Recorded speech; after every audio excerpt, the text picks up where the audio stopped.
Praise be to Jesus Christ and Blessed Virgin Mary. Welcome back to Catholic Workaway and Ashik Joy. So, as usual, let us begin with a prayer. Pater noster quies in celis sanctificetur nomen tuum, adveniat regnum tuum, fiat voluntas tua, sicut in cielo et in terra. Panem nostrum quotidianum de nobis hodie, et dimitte nobis debita nostra, sicut et nos dimittimus debitoribus nostris, et ne nos inducas in tentationem, sed libera nos a malo. ആമേൻ. ഇന്ന് ദൈവകരുണയുടെ മാതാവിൻ്റെ തിരുനാളാണ്. എന്താണ് ദൈവകരുണയുടെ മാതാവ്? ഇതൊരു പുതിയൊരു catholic ഡിവോഷനാണ്. നമ്മുടെ our lady of Lourdes, our lady of Fatima, our lady of hope എന്നൊക്കെ പറയുന്നത് പോലെ മദർ ഓഫ് ഡിവൈൻ മേഴ്സി എന്നുള്ളത് ഒരു പുതിയൊരു കാത്തലിക് ഡിവോഷനാണ്. അത് നമ്മുടെ കേരളത്തിൽ തന്നെ സംഭവിച്ചത് നമ്മളെല്ലാവരുടെയും വലിയ ഭാഗ്യമാണ്. അപ്പോൾ ഈ പ്രത്യക്ഷീകരണം എനിക്ക് വ്യക്തിപരമായിട്ട് എനിക്കറിയാവുന്ന കാര്യം കൂടിയാണ്. അതുകൊണ്ടാണ് ഞാനിത് നിങ്ങളോട് പങ്കുവെക്കുന്നത്. സോ ഞാൻ ജസ്റ്റ് ഒരു ഇൻട്രോ ഞാൻ പറയാം. ആരാണ് ദൈവകരുണയുടെ മാതാവ്? ദൈവകരുണ നമ്മിലേക്ക് പ്രതിഫലിപ്പിക്കുന്ന കണ്ണാടിയാണ് ദൈവകരുണയുടെ മാതാവ്. 2021 ജൂലൈ 11 കിഴക്കേ മിത്രക്കരി ഹോളി ഫാമിലി ഇടവകയിൽ ജീമംഗലത്ത് പുത്തൻപുരയിൽ ജോർജി ഷോബി എന്ന ബാലന് പരിശുദ്ധ അമ്മ പ്രത്യക്ഷപ്പെടുകയും താൻ ജപമാലനാഥയായ സമാധാന രാജ്ഞിയാണെന്ന് വെളിപ്പെടുത്തുകയും ചെയ്തു. 2022 ഏപ്രിൽ 3 ജപമാലനാഥയായ സമാധാന രാജ്ഞി ദൈവകരുണയുടെ മാതാവിനെ വെളിപ്പെടുത്തുകയും തൻ്റെ ഛായാചിത്രം വരയ്ക്കുവാൻ ആവശ്യപ്പെട്ടു. Sister Agnes of immaculate heart പരിശുദ്ധ അമ്മയുടെ വിളിയോട് പ്രത്യുത്തരിച്ച് പരിശുദ്ധ കന്യകാമറിയം തന്നെ തിരഞ്ഞെടുത്ത തലശ്ശേരി അതിരൂപത മേരിഗിരി ഫൊറോനയിലെ എരുവാട്ടി എന്ന സ്ഥലത്ത് പരിശുദ്ധ അമ്മ നിർദ്ദേശിച്ച സ്ഥലത്ത് ദൈവകരുണയുടെ മാതാവിൻ്റെ പ്രാർത്ഥനാലയം വിശുദ്ധ അൽഫോൻസാമയുടെ ഇഷ്ടത്തിനനുസരിച്ച് പൂർത്തീകരിക്കുകയും പരിശുദ്ധ അമ്മയുടെ അനുഗ്രഹാശംസകളോടെ ജാൻസ് ഇളമ്പച്ച വീട്ടിൽ എന്ന ചിത്രകാരൻ പരിശുദ്ധ അമ്മയുടെ ചിത്രം വരയ്ക്കാൻ ആരംഭിക്കുകയും വിജയകരമായി പൂർത്തീകരിക്കുകയും ചെയ്തു. 2023 ഏപ്രിൽ 22 ദൈവകരുണയുടെ മാതാവിൻ്റെ തിരുനാളിൻ്റെ അന്ന് മാർ ജോസഫ് പാംപ്ലാനി പിതാവിൻ്റെയും ഫൊറോന വികാരി ഫാദർ ജോയിയുടെയും മുഖ്യ കാർമ്മികത്തിൽ സഹവൈദികരും ചേർന്ന് കൂദാശ ചെയ്യുകയും ചെയ്തു. സോ ഇതാണ് ഇതിൻ്റെ ഇൻട്രോ. എന്താണ് ദൈവകരുണയുടെ മാതാവ് എന്നുള്ളത്? സോ ഇതൊരു പ്രൈവറ്റ് റെവലേഷനാണ്, പുതിയൊരു കാത്തലിക് ഡിവോഷനാണ്. പുതിയത് എന്ന് പറയാൻ സാധിക്കില്ലെങ്കിലും ഇത് ചില പ്രൈവറ്റ് റെവലേഷൻ്റെ ഒരു തുടർച്ചയാണ്. അതായത് ഞാൻ മുൻപ് പറഞ്ഞിട്ടുള്ളതുപോലെ ജോർജി ഷോബി എന്ന് പറയുന്ന ബാലനാണ് പരിശുദ്ധ കന്യകാമറിയം 2021 ജൂലൈ മാസം 11 പ്രത്യക്ഷപ്പെടാൻ തുടങ്ങിയത്. അപ്പോൾ മാതാവ് വന്നത് ജപമാലനാഥയായ സമാധാന രാജ്ഞി എന്ന് പറഞ്ഞിട്ടാണ്. ഈ സ്ക്രീനിൽ കാണുന്ന ഈ രൂപത്തിലാണ് മാതാവ് പ്രത്യക്ഷപ്പെട്ടത്. പിന്നീട് 2022 ഏപ്രിൽ 3 ദൈവകരുണയുടെ മാതാവിനെ പരിശുദ്ധ കന്യകാമറിയം പരിചയപ്പെടുത്തി പുതിയൊരു devotion, mother of divine Mercy എന്ന് പറയുന്നത്. അപ്പോൾ ആ ദൈവകരുണയുടെ മാതാവ് നൽകിയ സന്ദേശങ്ങളിൽ നിന്നും തിരഞ്ഞെടുത്തിട്ടുള്ള സന്ദേശങ്ങൾ അടങ്ങിയ പുസ്തകമാണ് പരിശുദ്ധ അമ്മയുടെ അനുദിന സന്ദേശങ്ങൾ എന്ന് പറയുന്ന പുസ്തകം. അപ്പോൾ ഈ പുസ്തകം കാണുമ്പോൾ നിങ്ങൾക്ക് ചിലപ്പോൾ തോന്നും ഇതുപോലുള്ള വേറൊരു പുസ്തകം ഉണ്ടല്ലോ എന്നുള്ളത്. അതായത് ലോകത്തിന് വേണ്ടി നമ്മുടെ നാഥയുടെ കരുണയുടെ സന്ദേശം അടങ്ങിയ പുസ്തകം. ഒരേ സൈസാണ്, ഏകദേശം ഒരേ കളറാണ്. എന്തുകൊണ്ട് ഒരേ സൈസ് ഒരേ കളറും വന്നതെന്ന് പറഞ്ഞാൽ ദൈവകരുണയുടെ മാതാവ് തന്നെയാണ് പറഞ്ഞത് ഈ പുസ്തകത്തിന് അതേ മോഡലിൽ, അതേ കളറിൽ, അതേ സൈസിൽ ഇറക്കണം എന്നുള്ളത്. അതിൻ്റെ കാരണം മറ്റൊന്നുമല്ല. അപ്പോൾ അത് പറയണമെങ്കിൽ ഈ ലോകത്തിന് വേണ്ടി നമ്മുടെ നാഥയുടെ കരുണയുടെ സന്ദേശം അതെന്താണെന്ന് പറയേണ്ടി വരും. അത് മറ്റൊന്നുമല്ല, our lady's message of mercy to the world.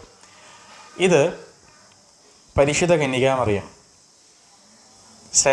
Sister Mary of sacred heart, ഈശോയുടെ തിരുഹൃദയത്തിൻ്റെ സിസ്റ്റർ മേരിക്ക്, ഡബ്ലിനിലെ അയർലൻഡിലെ സിസ്റ്റർ മേരിക്ക് 1980കളിൽ മാതാവ് നൽകിയ സന്ദേശങ്ങൾ അടങ്ങിയ പുസ്തകമാണ് ലോകത്തിന് വേണ്ടിയുള്ള നമ്മുടെ നാഥയുടെ കരുണയുടെ സന്ദേശം. ഈ പുസ്തകം നിങ്ങൾക്ക് ഒരു പക്ഷേ എല്ലാവർക്കും അറിയായിരിക്കും. സോഫിയ ബുക്സ് ഇറക്കുന്ന പുസ്തകമാണ്. കത്തോലിക്കൻസിൽ ഇത് അവൈലബിൾ ആണ്. ഈ പുസ്തകത്തിൻ്റെ പ്രത്യേകത, നമ്മൾ പ്രാർത്ഥിച്ച് നമ്മൾ തുറന്നു കഴിഞ്ഞാൽ നമുക്ക് കൃത്യമായിട്ടും നമ്മൾ ഏത് സാഹചര്യത്തിലാണുള്ളത് ആ സാഹചര്യത്തിന് അനുയോജ്യമായിട്ടുള്ള സന്ദേശം ഈ പുസ്തകത്തിൽ നിന്ന് ലഭിക്കുമെന്നുള്ളതാണ് ഇതിൻ്റെ പ്രത്യേകത. മാതാവ് എന്താണ് ആ നിമിഷം സംസാരിക്കുന്നതെന്നും വ്യക്തമായിട്ട് ലഭിക്കും. എൻ്റെ അനുഭവത്തിൽ നിന്നും എനിക്കതുണ്ടായിട്ടുണ്ട്. അപ്പോൾ ഈ പുസ്തകത്തിൽ മാതാവ് നൽകിയ 1980s മാതാവ് നൽകിയ ഈ സന്ദേശത്തിൽ 403 403 പേജിൽ ഡിസംബർ 28 മാതാവ് ഇപ്രകാരമാണ് പറയുന്നത്: എൻ്റെ പ്രിയ കുഞ്ഞെ, ഞാൻ നിന്നെ ഉപേക്ഷിച്ച് കളയുമെന്ന് നീ ഇപ്പോഴും ചിന്തിക്കുന്നുണ്ടോ? എൻ്റെ പുതിയ ഛായാചിത്രം നിനക്ക് പ്രത്യാശ പകരട്ടെ. എന്നെ കൂടെ കൂടെ വിളിച്ചപേക്ഷിക്കുക. പ്രിയ കുഞ്ഞെ, എൻ്റെ മക്കൾ എന്നെ നോക്കുമെന്ന പ്രതീക്ഷയിൽ ഞാൻ ഭൂമിയിലേക്ക് നോക്കുമ്പോൾ എൻ്റെ മകനോടുള്ള എൻ്റെ അടുപ്പത്തിൻ്റെ ഒരു ഓർമ്മപ്പെടുത്തലായി എൻ്റെ പുതിയ ഛായാചിത്രം നിലകൊള്ളും. എന്നോട് സഹായം അഭ്യർത്ഥിക്കുന്ന എല്ലാവർക്കും ദൈവത്തിൻ്റെ കൃപ ഞാൻ പകർന്നു കൊടുക്കുന്നു. സോ ഇവിടെ മാതാവ് പറയുകയാണ്, ഞാൻ ഭൂമിയിലേക്ക് നോക്കുമ്പോൾ എൻ്റെ മകനോടുള്ള എൻ്റെ അടുപ്പത്തിൻ്റെ ഒരു ഓർമ്മപ്പെടുത്തലായി എൻ്റെ പുതിയ ഛായാചിത്രം നിലകൊള്ളും. അപ്പോൾ ദൈവകരുണയുടെ മാതാവിൻ്റെ ചിത്രം നോക്കാൻ നമുക്ക് കാണാം. മാതാവിൻ്റെ പിറകിലുള്ളത് കരുണയുടെ ഈശോയാണ്. കരുണയുടെ ഈശോയുടെ ഹൃദയത്തിൽ നിന്നും രശ്മികൾ മാതാവിൻ്റെ വിമല ഹൃദയത്തിലേക്ക് വരുന്നു. അവിടെ നിന്നും ഭൂമിയിലോട്ട് വരുന്നു. ഈശോ നിൽക്കുന്നത് ആകാശത്തിലാണ്, മാതാവ് നിൽക്കുന്നത് ഭൂമിയിലാണ്. അതാ മാതാവ് പറയണത് 1980s ഈ സിസ്റ്ററിന് ഇവിടുത്തെ മെസ്സേജിൽ പറയുന്നത്, ഞാൻ ഭൂമിയിലേക്ക് നോക്കുമ്പോൾ എൻ്റെ മകനോടുള്ള എൻ്റെ അടുപ്പത്തിൻ്റെ ഒരു ഓർമ്മപ്പെടുത്തലായി എൻ്റെ പുതിയ ഛായാചിത്രം നിലകൊള്ളും. അപ്പോൾ ഈശോയിൽ നിന്നും കരുണ വാങ്ങി ദൈവകരുണയുടെ മാതാവ് ഭൂമിയിലുള്ള മനുഷ്യ മക്കളിലേക്ക് എത്തിയിരുന്നു. അപ്പോൾ മാതാവ് ഭൂമിയിലാണ്, നമുക്കും ഈശോയ്ക്കും മധ്യത്തിലൊരു മീഡിയേറ്ററായിട്ട് മാതാവ് നിൽക്കുകയാണ്. ഇനി ഈ പുസ്തകത്തിൻ്റെ മുഖമൊഴി എഴുതിയിട്ടുള്ളത്, അതായത് ദൈവകരുണയുടെ മാതാവിൻ്റെ പുസ്തകത്തിൻ്റെ മുഖമൊഴി എഴുതിയിട്ടുള്ളത് doctor father John Kochupurakkal CST എന്ന് പറഞ്ഞ വൈദികനാണ്. അപ്പോൾ അച്ഛൻ ഇതിൽ പറയുകയാണ്, പോളണ്ടിൽ ഏകദേശം 100 വർഷങ്ങൾക്ക് മുൻപ് ദൈവകരുണ തന്നെയായ ഈശോ തുടങ്ങി വെച്ച ഈ സംരംഭത്തിൽ വിശുദ്ധ ഫൗസ്റ്റീനയുടെ ഡയറിയിൽ 1746 ഖണ്ഡികയിലെ പ്രവചനം പൂർത്തീകരിക്കുവാൻ ഭാരതത്തിൽ കേരളത്തിലെ തലശ്ശേരി അതിരൂപതയിലെ മേരിഗിരി ഇടവകയിലെ എരുവാട്ടി എന്ന കൊച്ചു ഗ്രാമത്തെ തിരഞ്ഞെടുത്തുവെന്നത് പ്രവചനങ്ങളുടെ പൂർത്തീകരണമാണ്. അപ്പോൾ മറ്റൊരു പ്രവചനം കൂടി ഇവിടെ നിറവേറുകയാണ്. എന്താണ്? ഈശോ വിശുദ്ധ ഫൗസ്റ്റീനയ്ക്ക് നൽകിയ സന്ദേശങ്ങളുടെ ഒരു പൂർത്തീകരണം. അപ്പോൾ വിശുദ്ധ ഫൗസ്റ്റീനയ്ക്ക് ഈശോ നൽകിയ മെസ്സേജിൽ ഇപ്രകാരമാണ് ഈശോ പറയുന്നത് 1746 as through a pure crystal your mercy was passed on to us. ഒരു നിർമ്മല ക്രിസ്റ്റൽ പോലെ ദൈവത്തിൻ്റെ കരുണ പരിശുദ്ധ അമ്മയിലേ കൂടെ നമ്മിലേക്ക് ഒഴുകി വരുന്നു. സോ 1746 ഖണ്ഡികയിൽ വിശുദ്ധ ഫൗസ്റ്റീനയ്ക്ക് ദൈവം നൽകിയ വെളിപാടിൻ്റെ പൂർത്തീകരണവും കൂടിയാണ് ഈ ദൈവകരുണയുടെ മാതാവിൻ്റെ പ്രത്യക്ഷീകരണവും സന്ദേശവും. അപ്പോൾ ഈ സന്ദേശങ്ങളിൽ നിന്ന് വായിക്കുമ്പോൾ നമുക്ക് മനസ്സിലാവുന്ന ഒരു കാര്യമുണ്ട്. ഈശോയുടെ 2ാം വരവിന് വേണ്ടി മനുഷ്യമക്കളെ ഒരു പാപക്കറകൾ പോലും ഇല്ലാതെ ഒരുക്കുവാൻ വേണ്ടിയിട്ട് ആഗ്രഹിക്കുന്ന ഒരു ദൈവമാതാവ്. ഇനി എൻ്റെ അനുഭവം ഞാൻ പറയാം. ഇതിൽ പറയുന്നത് പ്രകാരം 2022 ഏപ്രിൽ 3 ദൈവകരുണയുടെ മാതാവിനെ വെളിപ്പെടുത്തുന്ന സമയത്ത് ഞാനും എൻ്റെ ജീവിത പങ്കാളിയും അവിടെ സന്നിഹിതരായിരുന്നു. അവിടെയുള്ള സിദ്ധു എന്ന് പറയുന്ന ചേച്ചി, ഇപ്പോൾ സിസ്റ്റർ ആഗ്നസ്, ഞങ്ങളെ വിളിച്ചു, വരുന്നുണ്ടോ എന്ന് ചോദിച്ചു. ഞങ്ങളവിടെ പോയി. ഏകദേശം വൈകിട്ട് 6 മണിക്കാണ് ഞങ്ങൾ പോയത്. ഞങ്ങൾ തിരിച്ച് എത്തിയത് പാതിരാത്രി 12 മണി കഴിഞ്ഞിട്ടാണ്. അപ്പോൾ ഞാൻ അവിടെ പോകുന്ന സമയത്ത് അവിടെ കുറച്ച് വൈദികരുണ്ട്, കുറച്ച് ബ്രദർമാരുണ്ട്, ആ വീട്ടിലെ ആൾക്കാരുണ്ട്. ഈ സിസ്റ്ററിൻ്റെ വീട്ടിലാണ് നമ്മൾ പോകുന്നത്. അങ്ങനെ പോയ സമയത്താണ് ഒരു 8ാം ക്ലാസ്സിൽ പഠിക്കുന്ന ഒരു ബാലൻ, ജോർജി ഷോബി എന്ന് പറയുന്ന ബാലനെ അവിടെ വെച്ച് കണ്ടുമുട്ടിയത്. ഞാൻ ഓൾറെഡി ഇതിനെപ്പറ്റി വിശദീകരിച്ചൊരു വീഡിയോ ചെയ്തിട്ടുണ്ട്, അതുകൊണ്ട് ഞാൻ ഷോർട്ടായിട്ട് ഞാൻ പറയുന്നുള്ളൂ. അപ്പോൾ ഞാൻ കാണുന്ന രംഗം എന്താണെന്ന് വെച്ചാൽ, നമ്മൾ നോക്കി നിൽക്കെ മാതാവ് പ്രത്യക്ഷപ്പെടുന്നു. ഈ സമയത്ത് ഈ ബാലൻ മുട്ടുകുത്തി സ്വർഗത്തിലോട്ട് നോക്കി മാതാവിനോട് സംസാരിക്കുന്നു, അല്ലെങ്കിൽ മാതാവ് ഈ പയ്യനിലൂടെ സംസാരിക്കുന്നു. അങ്ങനെ മാതാവ് സംസാരിക്കുമ്പോൾ ആ കുട്ടി പറയുന്ന കാര്യങ്ങൾ അവിടെ വേണ്ടപ്പെട്ടവരത് എഴുതിയെടുക്കുന്നു. അപ്പോൾ എനിക്ക് ആദ്യം വിശ്വാസം വന്നില്ല, കാരണം ഞാൻ ആദ്യമായിട്ടാണ് മാതാവിൻ്റെ പ്രത്യക്ഷീകരണങ്ങൾ കാണുന്നത്. അപ്പോൾ ഞാൻ ഒരിക്കലും ഈ രീതിയിലുള്ള പ്രത്യക്ഷീകരണം ഞാൻ കണ്ടിട്ടില്ല.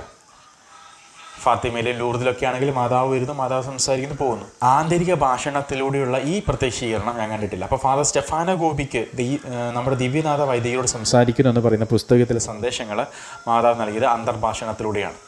അപ്പോൾ ഇതുപോലെയാണ് ഈ കുട്ടിയിലൂടെ മാതാവ് സംസാരിക്കുന്നത്. എന്നാൽ മാതാവ് ഉള്ളിൽ കയറി സംസാരിക്കുന്നു എന്ന് അല്ല, അങ്ങനെയല്ല എന്ന് മാതാവ് സന്ദേശത്തിൽ പറയുന്നുണ്ട്. അപ്പോൾ ഇങ്ങനെ സംസാരിക്കുന്ന സമയത്ത് എനിക്ക് ഡൗട്ടായി, ഇത് സത്യമാണോ? കാരണം നമ്മളിങ്ങനെ സംസാരിച്ചുകൊണ്ടിരിക്കുന്ന സമയത്ത് പെട്ടെന്ന് മാതാവ് വരുന്നു, മുട്ടുകുത്തുന്നു, പ്രാർത്ഥിക്കുന്നു, സംസാരിക്കുന്നു. നമ്മളെന്തെങ്കിലും ഒരു ആവശ്യം പറഞ്ഞാൽ, നമ്മുടെ എന്തെങ്കിലും കാര്യം പറഞ്ഞാൽ ഒരു 10-15 മിനിറ്റ് കഴിയുമ്പോൾ മാതാവ് വരും. ഞാൻ എന്താണോ ഈ കുട്ടിയോട് ചോദിച്ചത് അതിന് ഉത്തരം മാതാവ് കൊടുക്കുന്നു. നമ്മുടെ ഹൃദയ രഹസ്യങ്ങൾ പോലും മാതാവ് വെളിപ്പെടുത്തുന്നു. അപ്പോൾ ഇങ്ങനെ സംഭവം നടന്നുകൊണ്ടിരിക്കുന്ന സമയത്ത് ഞാൻ ഡൗട്ട് അടിച്ചു, ഞാൻ സംശയിച്ചത് സത്യമാണോ എന്നുള്ളത്. അപ്പോൾ ഞാൻ സംശയിച്ച സമയത്ത് ഈ കുട്ടിയിലൂടെ മാതാവ് സംസാരിക്കുകയാണ്, ഇവിടെ വന്നിട്ടുള്ള ചിലർക്ക് ഈ പ്രത്യക്ഷീകരണം സത്യമാണോ നുണയാണോ എന്ന സംശയമുണ്ട്. അതുകൊണ്ട് ഒരു അത്ഭുതം ഇപ്പോൾ ഇവിടെ സംഭവിക്കുമെന്ന് പറഞ്ഞു. A miracle in this house എന്ന് ഇംഗ്ലീഷിലാണ് പറഞ്ഞത്. അങ്ങനെ ഞങ്ങൾ നോക്കി എന്താണ് ഇവിടെ ഇപ്പോൾ അത്ഭുതം നടക്കാൻ പോകുന്നത്. അപ്പോൾ നോക്കണം, വൈദികരുണ്ട്, ബ്രദർമാരുണ്ട്, ആ ഭവനത്തിലെ ആൾക്കാരുണ്ട്, ഞാനൊരു ജീവിത പങ്കാളിയുണ്ട്, ഈ പയ്യനുണ്ട്, ഈ പയ്യൻ്റെ മാതാപിതാക്കളുണ്ട്. അപ്പോൾ മാതാവ് പറഞ്ഞു, ഈ ഭവനത്തിൽ മാതാവിൻ്റെ രൂപത്തിൽ നിന്നാണ് അത്ഭുതം ഉണ്ടാവുക എന്ന് പറഞ്ഞു. അപ്പോൾ നോക്കുമ്പോൾ ഒരുപാട് രൂപങ്ങളുണ്ട്.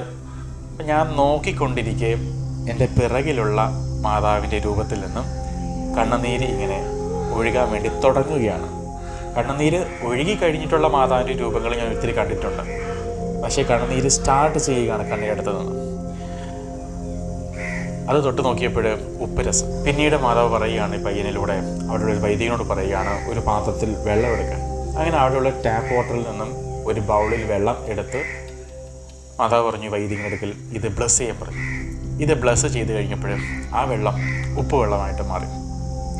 അങ്ങനെ ആ നിമിഷം തന്നെ, ആ സന്ധ്യാസമയത്ത് തന്നെ ഈ കുട്ടി ആ വീടിൻ്റെ പറമ്പിലോട്ട് ഓടുകയാണ്. അന്ന് അവിടെ നിറച്ച കാടുകളായിരുന്നു. ആ പറമ്പിലോട്ട് ഓടിയിട്ട് എവിടെ ചാപ്പൽ പണിയണം, എവിടെ കുരിശുരൂപം നാട്ടണം, എന്തൊക്കെ ചെയ്യണം, എത്ര വീതി, എല്ലാ കണക്കും ഈ പയ്യനിലൂടെ മാതാവ് സംസാരിക്കുകയാണ്. ഇന്ന് 1 വർഷം കഴിഞ്ഞപ്പോൾ അവിടെ ചാപ്പലായിട്ട് മാറി. അവിടെ ബഹുമാനപ്പെട്ട ജോസഫ് പാമ്പ്ളാനി പിതാവിൻ്റെ നേതൃത്വത്തിൽ ആ ഛായാചിത്രം പ്രതിഷ്ഠിക്കപ്പെടുകയും ചെയ്തു. ഇന്ന് അവിടെ പരിശുദ്ധ കുർബാന ആഘോഷങ്ങൾ നടന്നുകൊണ്ടിരിക്കുകയാണ്. ജോർജി ഷോബിക്ക് മാതാവ് നൽകിയ സന്ദേശത്തിൽ ഓഗസ്റ്റ് 2022 ഓഗസ്റ്റ് 17, 2022 മാതാവ് നൽകിയ മെസ്സേജിൽ മാതാവ് ഇപ്രകാരം പറയുന്നുണ്ട്: ദൈവകാരുണ്യയുടെ തിരുനാൾ കഴിഞ്ഞു വരുന്ന ശനിയാഴ്ച ദൈവകാരുണ്യയുടെ മാതാവിൻ്റെ തിരുനാളായി ആചരിക്കണമെന്ന് ഞാൻ ആഗ്രഹിക്കുന്നു. എന്തെന്നാൽ ഞാൻ ദൈവകാരുണ്യയുടെ മാതാവാണ്, നിങ്ങൾക്കും കർത്താവിനും ഇടയിലുള്ള ഇടനിലക്കാരി. മക്കളെ, നിങ്ങൾക്ക് സമാധാനം, ഞാൻ നിങ്ങളെ ആശീർവദിക്കുന്നു. ആമേൻ. Ave Maria. ഈശോ മിശിഹായ്ക്ക് സ്തുതിയായിരിക്കട്ടെ. അതുകൊണ്ട് പറയുമ്പോൾ വരെ ഒത്തിരി സംഭവങ്ങളുണ്ട്, അതിനെടുത്ത് പറയാൻ പറ്റാത്തതും ഇതിലുള്ളതുമായിട്ട് നിരവധി സന്ദേശങ്ങളുണ്ട് മാതാവ് വെളിപ്പെടുത്തിയത്.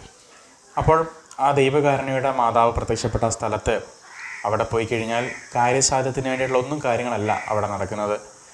നമ്മുടെ നിത്യരക്ഷ, നമ്മുടെ ആത്മരക്ഷ, പരിശുദ്ധ കുർബാനയും കുമ്പസാരവും ആത്മീയ ഉപദേശവും നല്ലൊരു കുമ്പസാരം നടത്തി മാനസാന്തരം നിറഞ്ഞ ഹൃദയത്തോടു കൂടിയാണ് അവിടെ വന്ന് ആൾക്കാർ പ്രാർത്ഥിച്ചിട്ട് പോകുന്നത്. അപ്പോൾ അതിൻ്റെ ലൊക്കേഷനും കാര്യങ്ങളൊക്കെ ഞാൻ ഡിസ്ക്രിപ്ഷൻ ലിങ്കിലിടാം. കഴിയുന്ന ആൾക്കാർ അവിടെ സന്ദർശിക്കുക, പ്രാർത്ഥിക്കുക, അനുഗ്രഹം പ്രാപിക്കുക, തിരിച്ചു വരിക. എല്ലാവർക്കും ദൈവകാരുണ്യയുടെ മാതാവിൻ്റെ തിരുനാളിൻ്റെ എല്ലാവരുടെ പ്രാർത്ഥനാശംസകളും നേരുന്നു. പരിശോധന മറിയത്തോട് പ്രാർത്ഥിച്ചുകൊണ്ട് നമുക്ക് അവസാനിപ്പിക്കാം. Ave Maria Gracia plena, Dominus tecum, benedictatum in mulieribus et benedictus fructus ventris tui, Iesus. Sancta Maria Mater Dei, ora pro nobis peccatoribus, nunc et in hora mortis nostrae. Amen. Viva Christus Rei.